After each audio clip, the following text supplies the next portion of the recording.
ఇంకోటి విశ్లేషణ చేసినట్టయితే ఈడీ పెట్టే కేసులన్నీ పొలిటికల్ అపోనెంట్స్ మీదే.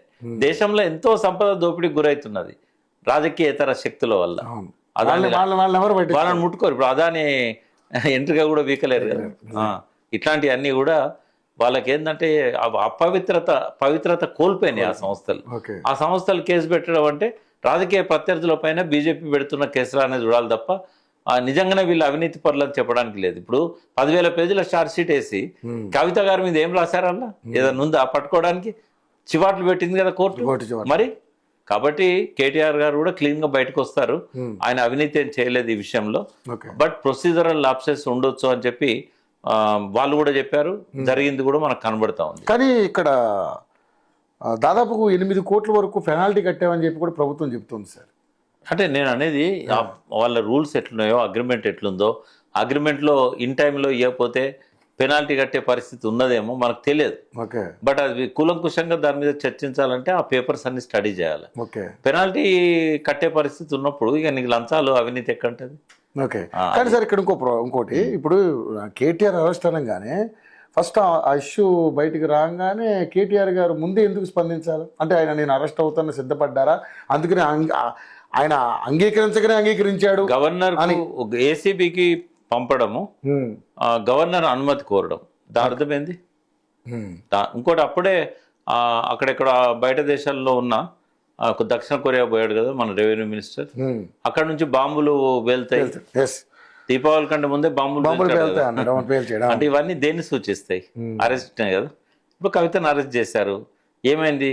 కవితకు సింపతి పెరిగింది, మళ్ళీ ఒక లీడర్ గా ఎమర్జ్ అయింది. ఇప్పుడు మళ్ళీ ప్రజలల్లో అసెంబ్లీలో ఆమె తన గొంతును వినిపిస్తున్నది. ఏమైంది? ఆమె ఎలివేట్ అయింది. మళ్ళీ జైలుకి వెళ్ళే అవకాశం ఉందని అంటున్నారు. ఏం కాదు. ఇప్పుడు రేవంత్ రెడ్డి జైలుకు పోయే చేయమండి ముఖ్యమంత్రి అండి. అంటే ఈ ప్రజలు ఎట్లున్నారంటే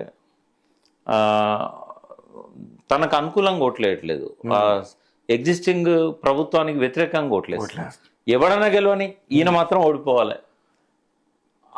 ఆ క్రమంలో రేవంత్ రెడ్డి ముఖ్యమంత్రిగా ఎలివేట్ అయ్యిండు.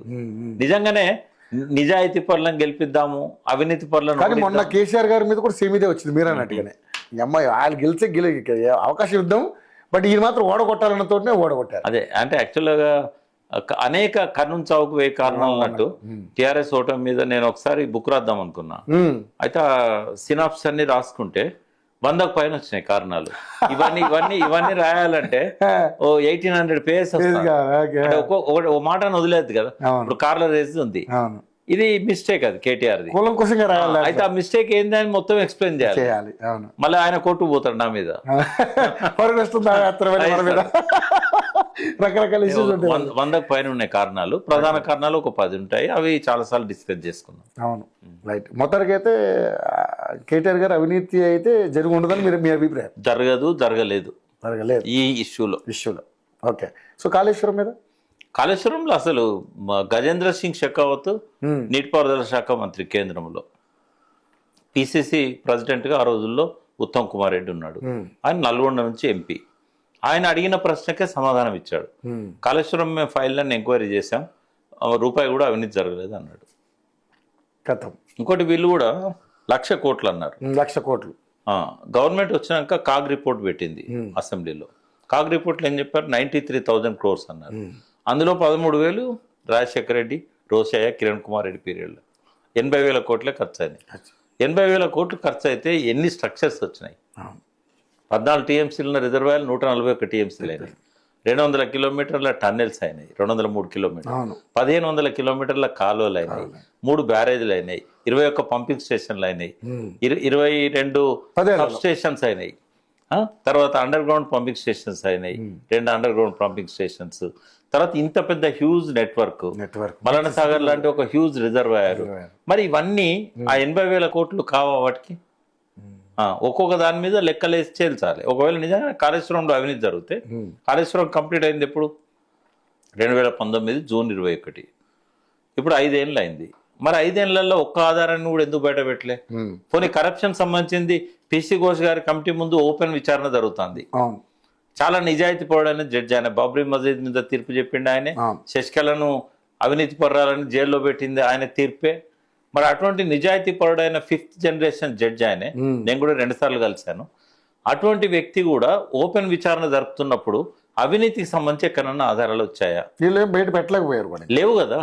ఒకటి మీరు అన్నట్టుగా కర్ణుడు సావుకి సవాలక్ష కారణాలని ఆ కారణాల వల్ల ఇదయింది కానీ దేనికి ప్రూఫ్ లేదు. లేదు. ఇంకోటి ఏంటంటే సోషల్ మీడియాలో ఇష్టం వచ్చినట్టుగా ఒకే విషయాన్ని 10 సార్లు చెప్తే అది కూడా జాతీయ ప్రతిపక్ష నాయకుడైన రాహుల్ గాంధీ నోటుతో చెప్పి కానీ ఇక్కడ ఒక పాయింట్ పట్టుకుంటాను, కొంతమంది నమ్మారు. ఈ పాయింట్ ని మీతో చెప్పి ముగించేద్దాం. దేశ రాజకీయాల్లో చక్రం తిప్పాలనుకున్నటువంటి కేసీఆర్ గారు సరే మొత్తం అన్ని ఎలక్షన్స్ ఫండింగ్ నేనే చూసుకుంటాను అని చెప్పడం అనేది ఎంతవరకు కరెక్ట్ అనుకుంటున్నారు మీరు? ఎందుకంటే ఒక పాట ఉంది కదా, తొందరపడి ఒక కోయిల ముందే కూర్చుంది. అంటే ఏర్పాట్లు లేవు, ప్రిపరేషన్ లేదు, మాలాంటి వాళ్ళతో మాట్లాడలేదు. ఇప్పుడు నేను I'm co founder of TRS, ఆయనతో పాటుగా టిఆర్ఎస్ పురుడు పోసిన వాళ్ళలో నేను, ఆయన కంటే 5 ఏళ్ల సీనియర్ ని తెలంగాణ ఉద్యమంలో. కనీసం నాలాంటి వాళ్ళతో కూడా ఆయన డిస్కస్ చేయలేదు. రెండవది, ఏర్పాట్లు చేసుకోకుండా జాతీయ పార్టీని ఎలక్షన్లకు 1 year ముందు ఎట్లా పెట్టగలుగుతాడు? దానివల్ల నష్టం చాలా జరిగింది. ఇక్కడే దిక్కు లేదు, అక్కడ పోయి పొడుస్తాడట అని చెప్పి జనం నోటి నుంచి నేను అన్నారు చాలా సార్లు విన్నాను నేను.